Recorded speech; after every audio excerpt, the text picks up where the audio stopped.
오늘 우리 서울교회 제목은 이것입니다. 믿은 자에게 복이 있도다입니다. 한번 따라하겠습니다. 믿은 자에게 복이 있도다. 시작.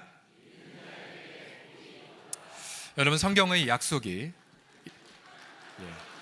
뭘 가져가신 거죠?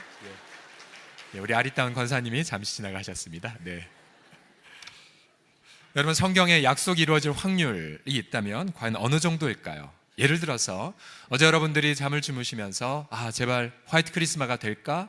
아니면 날씨가 흐릴까 맑을까? 한 4대1 정도의 확률로 날씨를 대략 예측할 수는 있죠. 미국 과학연맹에서 이런 연구를 했습니다. 예수님이 베들레헴에서 탄생할 확률, 예수님이 어떤 자동차가 아니라 나귀를 타고 입성하실 확률, 또 예수님의 제자들에게 배반당하실 확률, 또 은 30개 팔릴, 또 십자가의 고난, 십자가의 처형 등 약 구약 성경이 8가지만 뽑아서 이루어질 확률을 계산해 보니까 1 뒤에 공이 몇 개가 붙냐면 17개, 10경이더래요. 10경, 조 다음에 10경이잖아요. 10경분의 1이라고 합니다.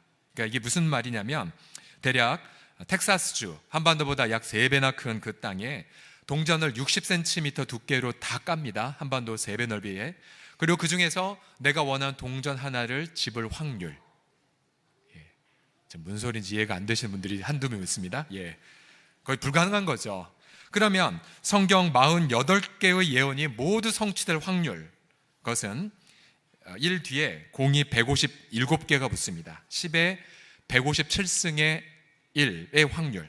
이게 어느 정도냐면, 또 어려운 얘기 나와서 죄송합니다. 이 전자라는, 원자핵 옆에 돌아다니는 전자라는 가장 작은 우주에서 작은 입자를 이 130억 광년대 우주에 다 채워놓은 다음에 그 중에서 하나를 집을 확률이라고 합니다.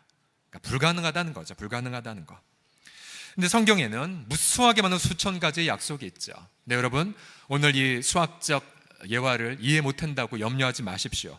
왜냐하면 우리 주 예수 그리스도는 전능한 하나님으로서 구약에는 모든 약속을 성취하신 분이기 때문입니다. 믿으십니까? 오늘 본문을 보게 되면 이런 성탄의 약속을 최초로 경험한 분들이 등장합니다. 예를 들어 마리아 그는 처녀의 몸이었지만 성령의 능력으로 예수님을 잉태하였죠. 또 그보다 앞서 엘리사벳은 불임의 나이도 그리고 나이도 많았지만 하나님의 긍휼로 세례 요한을 잉태했습니다. 이제 마리아는 엘리사벳에게 달려가 축복을 하지요. 두 사람은 하나님을 함께 찬양하고 있습니다. 그러면 여러분, 2000년 전이나 또 지금 이 시대에나 과연 누가 성탄의 약속을 경험을 하겠습니까? 또 누가 성경의 모든 약속들을 체험을 할까요? 우리 두 가지로 함께 살펴보겠습니다. 성탄의 선물은 누구에게 주셨냐면 첫 번째로 낮은 자에게 주신 것입니다. 따라하시겠습니다. 낮은 자에게. 시작. 왜 그 수많은 인류 자매들 중에서 왜 하필 마리아였을까? 왜 마리아였을까? 그것은 무엇이었냐면 46절 48절을 보게 되면 이렇게 마리아가 찬양해요. 같이 읽겠습니다. 시작. 마리아가 이르되 내 영혼이 주를 찬양하며 내 마음이 하나님 내 구주를 기뻐하였음은 그이가 여종의 비천함을 돌보셨음이라. 보라, 이제후로는 만세의 날을 복이 있다 일컬으리로다. 아멘. 자, 마리아가 약속을 경험한 건 바로 그녀가 하나님 앞에 돌보심을 받은 것인데요, 바로 그녀가 자신의 고백을 이렇게 하죠. 자신의 상태를 가리켜 그의 여종의 비천함이라고 말합니다. 비천함, 히라보로 타페이노스라고 하는데요, 낮은 혹은 겸손한 혹은 고통의 의미를 갖고 있습니다. 이 타페이노스라는 단어가. 흥미롭게도 이 단어가 가장 먼저 쓰여진 사람이 누구였냐면 하갈이었어요. 하갈이 누굽니까? 바로 아브라함, 사라 몸종이었죠. 여종. 하갈은 어느 날 여주인 사라에게 학대를 받고 쫓겨나 버렸습니다. 그리고 갈 곳 없는 광야에서 펑펑 울죠. 그러다가 하나님을 만났어요. 그리고는 하갈이 뭐라고 고백했냐면 나의 이 비천함을 돌보신 하나님, 그러면서 하나님을 깊이 있게 경배하는 사건이 일어납니다. 또한 이 타페이노스라는 이 단어는 남편에게 사랑받지 못했던 레아에게 나타나요. 그 남편 야곱은 레아를 사랑하지도 않고 제대로 돌보지도 않았죠. 이 시대도 많은 자매들이 남편의 제대로 돌봄을 받지 못해 고통하고 있는데, 그런데 그는 레아에게 하나님은 르우벤을 선물로 주셨고, 그 선물을 받은 레아는 하나님 앞에 찬양합니다. 비천한 자를 돌보신 하나님을 찬양하죠. 또 이 다음 단어는, 다음 곳은 야곱에게서 나타나는데요. 야곱의 일터에서 무려 20년간이나 갑질을 당했을 때에도 하나님은 야곱을 지켜주셨지요. 12자녀, 또 디나까지 13명의 자녀를 선물로 주셨고, 또한 그 어려운 형편에서도 가장의 직무를 감당하게 하셨습니다. 훗날 야곱은 나의 비천한 가운데 함께 하셨던 하나님을 노래하게 됩니다. 또 요셉 또한 자신의 사랑하는 이들에게 배반을 당하였을 때에, 그러나 이집트 땅에서 요셉은 풍성한 열매를 맺지 않았습니까? 그러면서 요셉은 고백해요. 내가 고통하였을 때에 나를 돌보신 하나님. 여러분, 이처럼 우리 하나님은 어떤 분이시냐면 바로 가장 비천한 자를 돌보시는 하나님이십니다. 가장 낮은 자들을 돌보시는 하나님이세요. 그리고 눈물 흘린 자를 품어주시는 분이십니다.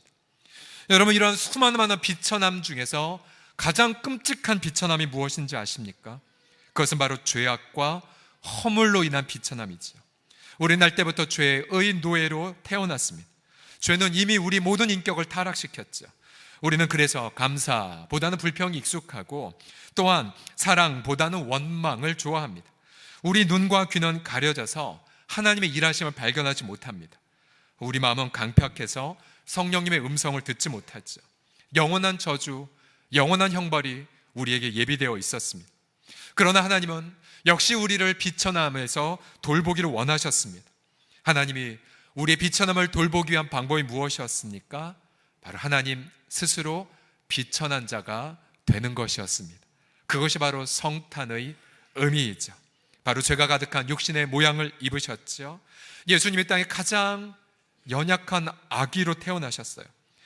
그 아기 예수님은 부잣집에 태어나신 것이 아니라 가난한 가정에 태어나셨고, 성탄의 아기는 산후조리원에 계시지 못했죠. 말과 소의 여물통이 그의 첫 침대였습니다. 그는 이 땅에 33년여를 사시면서 우리의 모든 낮음과 눈물을 다 품으셨죠. 심지어 그가 죽으실 때에도 발가벗겨진 채 온갖 조롱과 모욕과 수치를 당하셨습니다. 그리고 죽임을 당하셨고, 가장 밑바닥에, 음부 밑바닥에 버림을 당하셨습니다. 왜 예수님이 그렇게 낮아지셨습니까?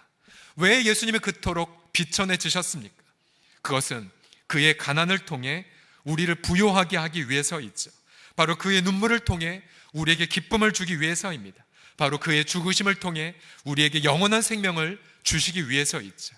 바로 성탄의 예수님. 그래서 이 땅에 누가 성탄의 예수님을 경험하겠습니까? 바로 마리아처럼 나의 비천함을 돌보신 하나님을 진실하게 믿는 자들입니다.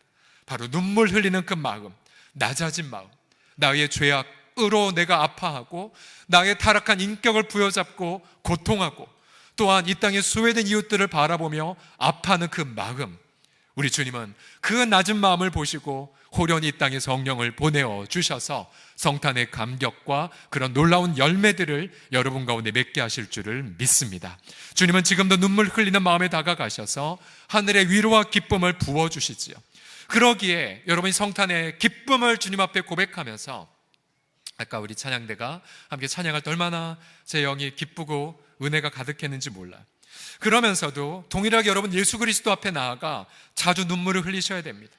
주님은 지금도 말씀하고 계세요. 누가복음 6장 20절을 다 같이 읽겠습니다. 시작. 너희 가난한 자는 복이 있나니 하나님의 나라가 너희 것이며, 지금 줄인 자는 복이 있나니 너희가 배부름을 얻을 것이며, 지금 우는 자는 복이 있나니 너희가 웃을 것이며. 아멘, 아멘. 그래서 여러분, 우리는 주기적으로 주 앞에 나아가 고백하셔야 돼요. 주님, 내가 우는 자입니까? 주님, 제가 가난한 자입니까? 주님, 저는 줄인 자입니까? 만약 여러분들이 울지 않고 가난하지 않고 줄이지 않는다면 여러분 지금 복이 있는 것이 아니라 지금 화 가운데로 들어가는 것이죠. 우리는 성탄의 이 날 여러분의 마음과 저의 마음 주 앞에 겸손하게 낮추어서 주 앞에 우리 마음의 옷을 찢고 언제나 부복하며 주 앞에 나아감을 통하여서 비천한 자를 돌아보시는, 우리의 모든 슬픔에 눈물을 닦아주시는, 우리의 배고픔을 하늘의 풍성함으로 채워주시는 예수 그리스도 그분만으로 만족해하는 기쁨의 성탄 보내시기를 그리스도의 이름으로 축복합니다. 옆 사람 보면서 이렇게 고백합시다. 우는 자가 복이 있습니다. 시작. 또 고백합시다. 낮은 자가 복이 있습니다. 시작. 마지막으로 성탄의 선물은 누가 경험하냐면 믿는 자에게 경험이 됩니다. 따라하겠습니다. 믿는 자에게. 마리아도 처음에는 자신이 메시아를 잉태한다는 것을 믿을 수 없었죠. 근데 천사가 35절에 이렇게 설명합니다. 천사가 대답하여 이르되 성령이 내게 임하고 지극히 높으신 이의 능력이 너를 덮으시리니 이름으로 나실 바 거룩한 이는 하나님의 아들이라 일컬어지리라. 여러분, 이 말씀은 바로 성령의 능력으로 성취가 됐죠. 천사가 다시 이렇게 고백해 30절 보시면 대저 하나님 모든 말씀은 능하지 못하심이 없느니라. 여러분, 그러자 마리아는 이야기를 듣고는 겸손히 엎드려 고백하자. 38절 다 같이 읽겠습니다. 시작. 마리아가 이르되 주의 여종이오니 말씀대로 내게 이루어지리이다. 제가 다시 읽겠습니다. 마리아가 이르되 주의 여종이오니. 옛날 개역 한글판에 이렇게 번역했어요. 마리아가 이르되 주의 계집종이오니 말씀대로 내게 이루어지리이다. 여러분, 종은 주인의 말대로만 살 뿐이에요. 종은 주인이 시킨 것, 자기 머릿속엔 불가능하다 여겨도 이러한 믿음이 있어요. 나는 못하지만 주인이 말씀하신 건 주인의 힘과 주인의 재산으로 주인이 직접 이루신다는 뜻이겠지. 나는 그저 주의 종 앞에 자각을 하며 당신이 말씀하신 대로 이루실 것을 내가 믿습니다라고 종으로 있어야지 라고 그렇게 고백을 합니다. 마리아는 그녀가 처녀를 잉태한 것이 어떤 대가를 지불할지 예상을 했을 거예요. 수많은 수치와 또 불명예를 앓을 것을 예상했을지 모릅니다. 그러나 마리아는 겸손하게 엎드려 고백하죠. 주님, 전 당신의 종입니다. 말씀하신 대로 이루어 주세요. 설사 그 결과가 죽음이라도, 설사 그 결과가 끔찍한 광야랄지라도 주님, 전 당신의 종이에요. 주의 말씀대로 이루어 주세요. 한편 그보다 6개월 전 천사가 동일하게 불임을 고통하고 있었던 세례 요한에게 방문하였을, 세례 요한의 아버지 사가랴를 방문했을 때 천사가 사가랴에게 말하죠. 너가 아들을 낳을 거야. 그리고 그 아들이 백성 앞에서 예수 그리스도를 소개할 거야. 그렇게 말합니다. 그러나 사가랴는 이렇게 불신의 반응을 합니다. 1장 18절을 보게 되면 아니 내가 이것을 어떻게 알겠습니까? 어떻게 경험하겠습니까? 저도 늙고 아내도 나이 많은데 내가 어떻게 이러한 약속을 경험하겠습니까? 라고 거부합니다. 그러자 천사는 이렇게 징계를 내리죠. 20절 보시면 보라, 이 일이 되는 날까지, 즉 약속이 성취될 때까지 네가 말 못하는 자가 되어 능히 말을 못하리니 이는 네가 내 말을 믿지 아니함이거니와 때가 이르면 하나님의 말씀이 이루어질 것이라고 말하였습니다. 바로 그 순간 사가랴는 응답은 받았지만 찬양할 수 없는 응답이 되었죠. 입을 다 열 수가 없었고 그렇게 자신의 약속이 성취가 될 때까지 말 못하는 벙어리로 지냅니다. 여러분, 인간에게, 여러분, 저와 여러분 선택의 갈래가 두 가지가 있어요. 하나는 마리아처럼 주님, 전 당신의 종입니다. 말씀대로 이루어 주세요. 그리고는 찬양을 할 수가 있고요. 반대로 사가랴처럼 말씀은 이루어지는데 우리 입이 닫혀서 찬양도 못하고 그렇게 부끄러운 듯 있다가 약속을 경험하는 날 비로소 입이 열리는 경험을 할 수가 있습니다. 여러분, 성탄의 날 우리는 둘 중에 하나를 선택하셔야 돼요. 뭐냐면 사가랴처럼 여러분 징계를 받고 믿을 것입니까? 아니면 찬양하면서 믿을 것입니까? 또 둘 중에 하나예요. 여러분의 머리로 성취할 생각을 하다 염려해서 좌절하시겠습니까? 아니면 마리아처럼 전 당신의 종입니다. 주의 뜻대로 이루어 주소서. 그러면서 찬양하면서 여러분 기다리시겠습니까? 사가랴의 길을 거두겠습니까? 아니면 마리아의 길을 걸으시겠습니까? 여러분, 비록 우리 가정과 자녀 또 이 일터의 고통이 계속되어도 하나님의 약속이 성취되는 때가 있음을 믿고 기다리셔야 됩니다.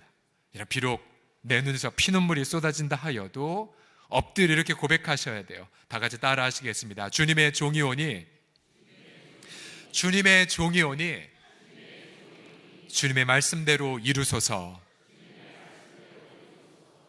여러분, 끝까지 설령 죽는다 할지라도, 설령 내가 광야로 내몰린다 할지라도, 내가 설령 내 사업의 문을 닫는다 할지라도, 내가 설령 가장 낮은 곳으로 내몰린다 할지라도, 여러분, 마리아처럼 주여 내가 주의 종이오니 주의 말씀대로 이루어 주시옵소서, 그렇게 고백하는 심령을 통해 우리 하나님은 놀라운 영광을 2000년 전이나 지금 여러분의 일터와 가정과 자녀들의 삶 속에서 이루어 주실 줄을 믿으시기 바랍니다. 우리가 다음 주 송구영신 예배 때에 2020년도 약속의 말씀 카드를 나눠드릴 것입니다. 해마다 약속의 말씀을 이렇게 다시 선정을 해요. 사실은 별로 유혹은 안 되지만 해마다 쌓여 있는 게 있어요. 작년에 했던 300여 가지 말씀, 또 몇 해 전에 했던 700여 말씀 카드가 있어요. 그럼 누가 하는지 말하죠. 목사님, 작년 거 그냥 쓰시면 되잖아요. 그럼 얼마나 편해요. 그런데 그렇게 안 돼요. 왜냐하면 그건 2019년도에 받은 말씀이잖아요. 다시 하나님 앞에 무식한 길이죠. 주님, 2020년도에 우리 사랑하는 성도들이 1년간 붙잡을 약속의 말씀이 무엇입니까? 그런 성경 마태복음 다시 피는 거죠. 마태복음, 요한계시록까지.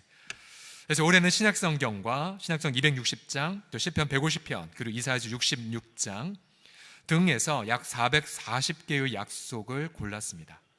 제가 정리하면서, 이게 이제 설교자의 특권인데, 너무 놀라운 말씀이다.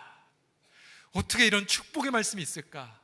하나님의 마음은 정말 한없이 우리 자녀들을 복주고 복주시는 거구나. 그런 생각이 너무나 벅찼습니다. 그러면서 여러분 이런 기도 하시는지 모르겠지만 전 이런 기도 자주 해요. 주님, 제게 이 성경의 약속의 말씀을 다 이루어 주시옵소서. 저 구석에 있는 기가 막힌 말씀들도 많아요. 주님, 이거 별로 다른 사람이 관심 없어 하는데 제게 이루어 주시옵소서. 제가 이런 기도 한다고 해서 혹시 불만이십니까? 네? 그래서 저는 여러분들을 축복해요. 언약의 약속의 말씀대로 하나님, 이 수많은 약속의 말씀 가운데 단 한 가지만 마리아처럼, 주님, 저 당신의 종이에요. 이 모든 말씀이, 그 말씀이 이루어질 때가 있음을 믿어요. 주의 말씀대로 우리와 우리 자녀와 우리 가정에 이루어 주시옵소서. 여러분, 단 한 가지의 약속의 말씀만 내 인생 속에 경험한다고 하면 이미 그는 단 한 가지 약속의 말씀의 실현을 통해 이미 민족의 아비가 될 것이고 열방을 제자 삼는 자가 되게 하실 것입니다. 요즘 제가 묵상하면서 큰 은혜를 받고 있는 책 중에 하나가 벤자민 마스트의 내 기억 속의 하나님의 은혜라는 책이 있습니다. 내 기억 속의 하나님의 은혜. 우리 시니어 어르신들이나 또 특별히 주변에 치매, 환우를 모시는 우리 성도들은 꼭 읽어보셨으면 좋겠어요. 우리 어르신들이 가장 무서워하는 질병 중에 하나가 알츠하이머병, 치매병입니다. 치매. 기억력을 잃어버리는 거죠. 대략 3단계로 이루어지는데 결국 자신의 가족도 알지 못하고 고통하죠. 초기에 알츠하이머병 환자들은 본인이 자꾸 뭐를 까먹고 내가 지금 뭘 하고 있는지도 잊어버리고 반복된 생활을 하면서 처음에 자신이 그 병에 걸린 환자들은 분노한다고 합니다. 그리고 좌절하게 되고, 그러면서 옆에 있는 가족들은 정말 우리 사랑하는 아빠가, 엄마가, 또 내 남편이, 아내가 소중한 추억을 잃어버리면 어떡하지? 라는 그런 두려움에 붙들립니다. 이 책에 보게 되면 다양한 알츠하이머병에 걸려 투병하는 분들의 이야기가 나와요. 너무 마음이 아프죠. 그런데 역설적으로 이 가장 끔찍한 질병, 그 한복판 안에 이 벤자민 마스트는 경험할 하나님의 약속과 은혜가 무엇인지를 이렇게 고백해요. 이렇게 말해요. 하나님은 언제나 우리를 아신다. 사실 우리가 하나님을 기억하는 것보다 그분이 우리를 기억하신다는 것이 훨씬 더 의미가 있다. 이는 우리의 구원은 처음부터 끝까지 은혜의 결과라는 사실을 말하고 있는 것이다. 하나님의 사랑은 우리가 행한 것과 앞으로 할 것에 대한 모든 것을 다 아시고 또 우리의 죄와, 그 다음 보세요, 망각을 덮어주신다고 말합니다. 알츠하이머병이 우리의 뇌에 침범할지라도 마찬가지다. 이게 하나님의 놀라운 은혜이죠. 저와 여러분이 예수 그리스도 주님을 믿는다는 것은 바로 그분이 나의 모든 허물과지를 다 아심에도 불구하고 나를 사랑하시 자신의 생명을 바치신 걸 믿는 거고요. 또한 설사 내가 지금 생각한 나의 타락함보다 더 끔찍한 타락이 내 속에서 나온다 할지라도 하나님은 나의 그 타락함의 극치를 아심에도 불구하고 당신의 아들을 저와 여러분에게 선물로 주신 것을 믿는 거고요. 또한 내가 지금 겪는 질병이나 재앙이 지금 이거보다 100배 더 큰 재앙을 겪는다 할지라도, 심지어 우리가 모든 기억을 다 잃어버리고 교회도 잃어버리고 예수님에 대한 기억도 잃어버린 그 순간에서도 우리 하나님은 절대로 우리를 영원히 잊지 아니하신 채 당신의 아들의 십자가의 사랑으로 우리를 영원히 후대하신다는 것, 여러분, 그것이 바로 우리의 믿음의 고백입니다. 이사야 49장 15절 16절을 다 같이 읽어보죠. 시작. 그들은 혹시 잊을지라도 나는 너를 잊지 아니할 것이라 내가 너를 내 손바닥에 새겼고. 아멘, 아멘. 그러니 우리의 기억이 다 망각되어도 하나님은 영원히 나를 기억하신다는 그 사실을 묵상할수록 어떤 마음이 드세요? 아, 난 영원히 안전하구나. 난 영원히 안전하구나. 영원히 안전하구나. 우리가 이 땅에서 무수하게 많은 환난과 고통을 겪는다 할지라도 여러분, 이 성탄의 날 주께서 그 아들을 보내신 것처럼 그 어떠한 고난과 아픔이 찾아온다 하더라도 그리스도 안에 있는 하나님의 사랑에서 우리를 끊을 것은 아무것도 없음을 믿고 찬양하시기 바랍니다. 2000년 전 성도들은 겸손한 심령으로 약속의 성취를 믿은 자들이었죠. 두 가지였죠. 낮은 자들이 경험하고 믿은 자들이 경험을 합니다. 이제 우리도 예수께서 십자가에서 죽으셨고 사흘 만에 다시 살아나신 것을 듣고 믿은 자들이죠. 예수님 우리에게 영생을 주시기 위해 자신의 살과 피를 주셨습니다. 요한복음 6장 51절에 나는 하늘에서 내려온 살아있는 떡이니 사람이 이 떡을 먹으면 영생하리라. 내가 줄 떡은 곧 세상의 생명을 위한 내 살이니라 말씀하셨죠. 그리고 예수님이 우리에게 마지막으로 이렇게 약속하셨어요. 요한복음 6장 54절입니다. 내 살을 먹고 내 피를 마시는 자는 영생을 가졌고 마지막 날에 내가 그를 다시 살리리라. 이제 구주 탄생을 믿고 기뻐하는 여러분들은 이제 눈을 들어 다시 오실 주님을 향한 약속을 신뢰하셔야 돼요. 주님 2000년 전 이미 약속하셨죠. 보라, 내가 속히 오리라, 오리라. 내게 각 사람에게 줄 상이 있다라고 말씀하셨어요. 우리의 눈에는 예수님이 언제 오실지 보이지 않을 때가 있어요. 그러나 우리는 2000년 전 성탄을 경험한 그들처럼 우리도 낮은 심령, 또 믿음의 심령을 가지고 주 앞에 나아갑니다. 주님은 반드시 이 땅에 오시게 될 것을 믿나이다. 주님이 다시 오시는 그날 모든 열방이 엎드려 어린 양 예수님께 경배하게 될 줄을 믿습니다. 주님이 다시 오시는 날 모든 슬픔은 다 떠나가고 저주는 사라지며 또한 우리가 영원한 영생을 이 땅에서 누리고 또 주님이 부활하신 것처럼 우리도 다시 부활하여서 하나님 앞에 영원한 찬미와 경배를 드리게 하실 줄을 믿습니다. 새하늘과 새 땅 속에서 영원토록 우리 주 앞에 경배를 드리는 그날, 우리는 오늘 2019년도 이날의 성탄 예배를 기억하면서 함께 영원히 주 앞에 감사의 고백을 드리게 될 것입니다. 바로 그 날을 고대하면서 낮은 심령으로 또 약속의 말씀을 믿는 심령으로 날마다 하나님 앞에 영광 올리시는 우리 모두가 되기를 예수님의 이름으로 축원합니다. 기도합시다.